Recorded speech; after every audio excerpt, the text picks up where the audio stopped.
Hello and welcome back. So far we have covered a lot, and we also know that each element is indeed a box which can have different properties, including the text properties that we have discussed earlier, and among various different properties. The elements can also have the background properties as well. These are the different background properties that we are going to be covering in this lesson. So let's get started and begin with the first one, which is background color. So the background color property is quite obvious from the name itself, helps us apply the background color to the element.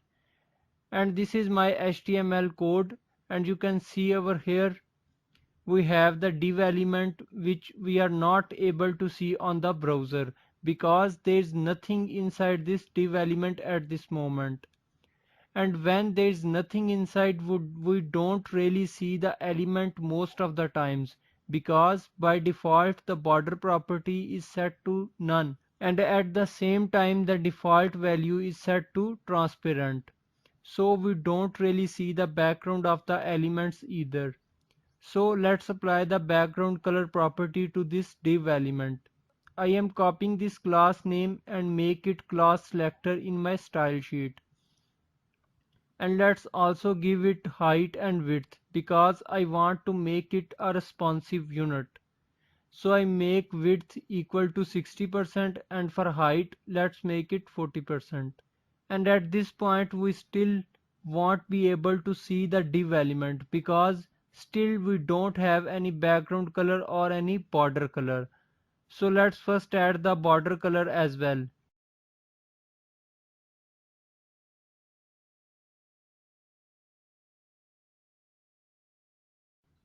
Save it and open the file on browser to check its output. And there we have this. Now interestingly, this div element does not really have any of the border except the top border, even though we give it a height of 40%. We don't really see a height over here, but we only see is the width. And the reason is that the default width of an element is set to 100%, which means that if I am setting the width of 60%, which is, as we know, is a relative unit, so it's gonna be dependent upon the parent element, and the parent element of the div is the header because it's inside the header element, and then the default width of the header element is a 100%.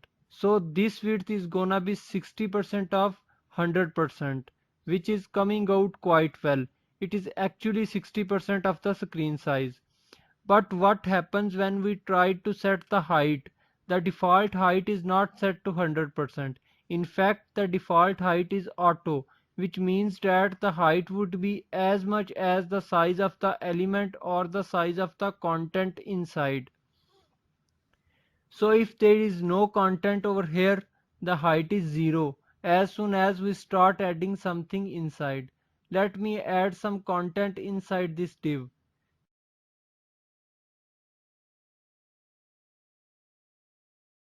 Save it and refresh the browser. Now I can see some height over here. But in case we don't really want to keep anything inside the div element. But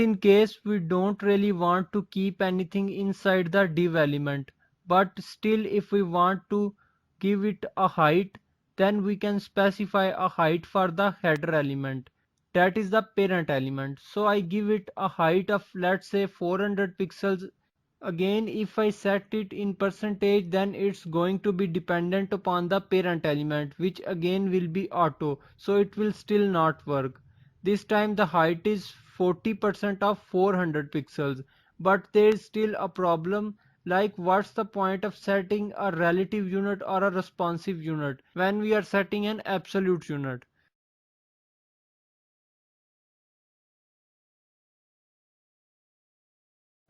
So another fix for this is to use other measurement units for the height when we have not really specified any height for the parent element, and what we can use in that case. So we use VH for height and VW for width. VH stands for viewport height and VW stands for viewport width. And now these height and width are in accordance with the screen size. Save it and refresh the browser. There we have our width and height, and it's responsive as well. I lower the screen size, then you can see over here that it is responding pretty well. So that is the reason behind setting the VW and VH to make it more responsive. So let's finally add the background color.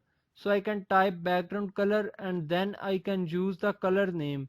I can also use the hex values or RGB. You can also choose any color from the HTML color codes website. For now I am picking blue color for background. Save it and refresh the browser. There we have color now in the background. Similarly, I can apply background color for other elements. Let me add the background color for the body and for this H1 as well. So I make body as selector first and apply background color in it. Then for H1,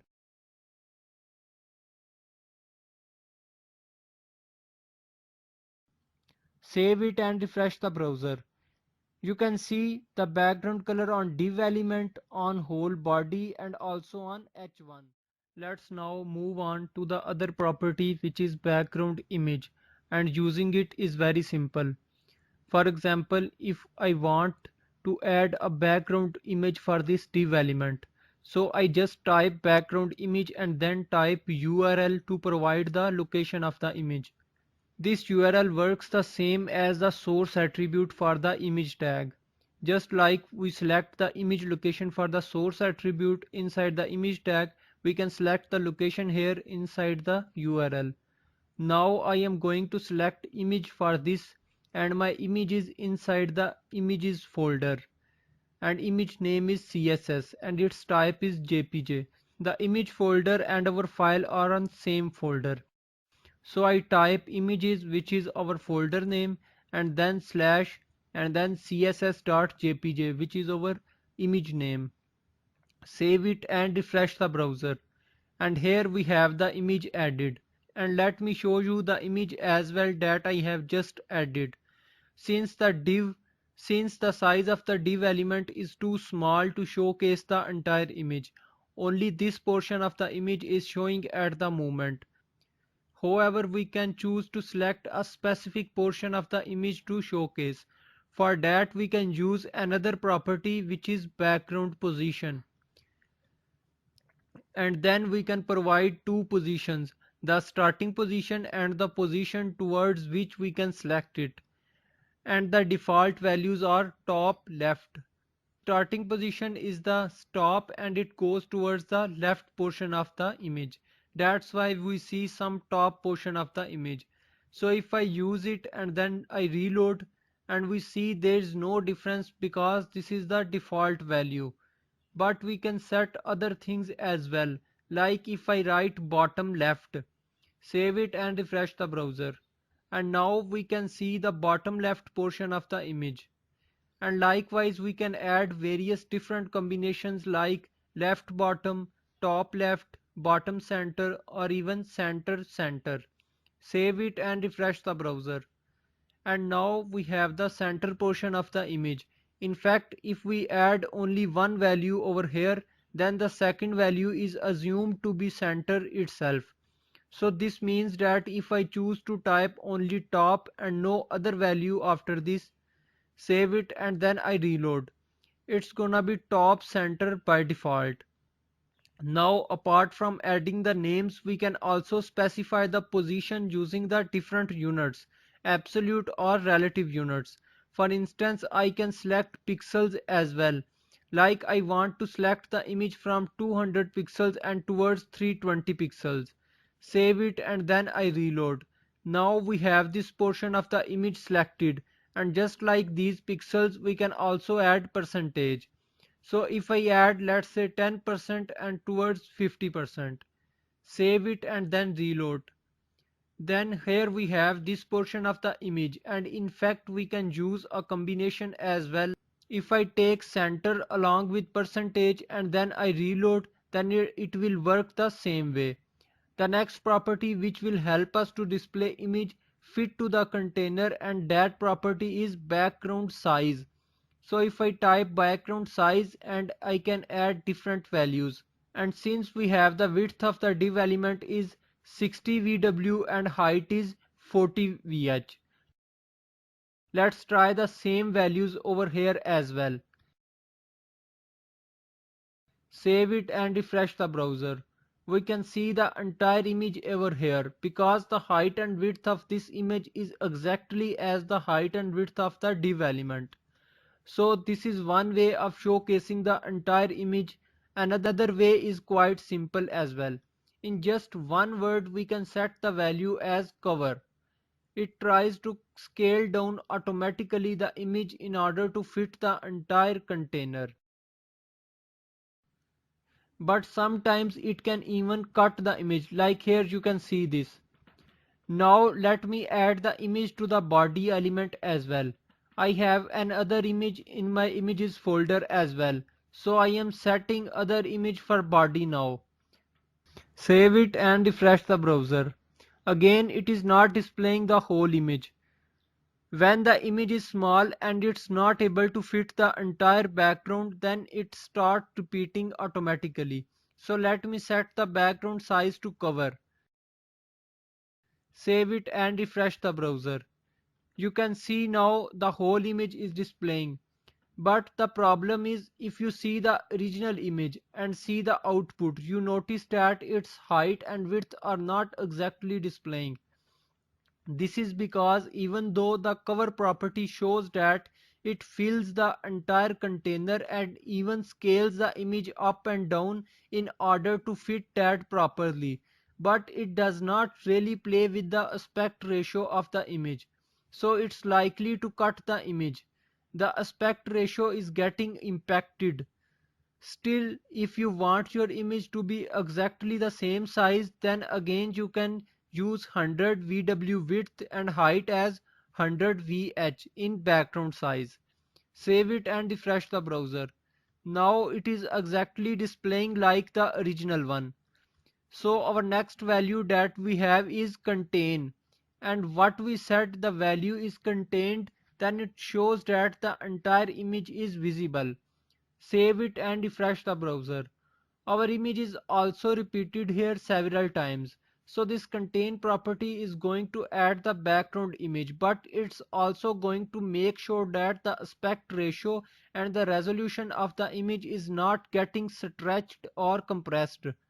It's going to make sure that the entire image is visible. So you can use it when you always want to make sure that the entire image is visible. So after that we can use the background repeat property and set it to no repeat. When we set the property to no repeat and then image repetition is set to off. Save it and refresh the browser. You can see that we only have this image up to this portion.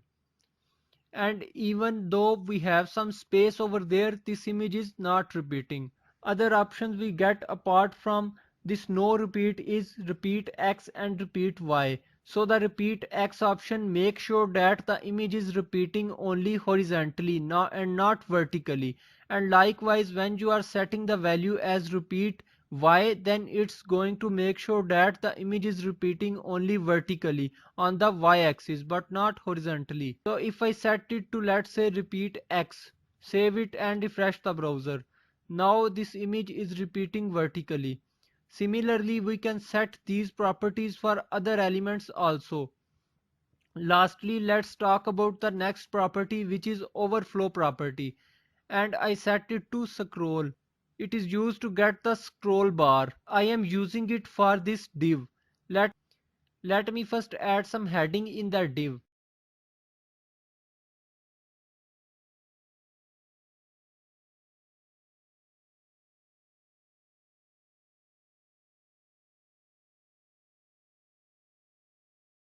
Save it and refresh the browser. You can see that now we can scroll it. We have the scroll bars inside the div. Another value we can set is hidden. Save it and refresh the browser. So if we set the value to hidden, then this time the contents are not going to come out. They are also not going to be accessible even. They are going to be hidden wherever it is outside the size of the container. Now the overflow X property will give the scroll bars only on the X side. If I set it to overflow X hidden, then it will hide the scroll bars from X-axis. Save it and refresh the browser. You can see the scroll bar from X-axis is hidden. Similarly, we can hide the scroll bar from Y-axis. So let me change it back to scroll. Save it and refresh the browser. You can see that now again we have the scroll bars. So that's it for this video. I hope you understand this. Practice each property and see you in the next video.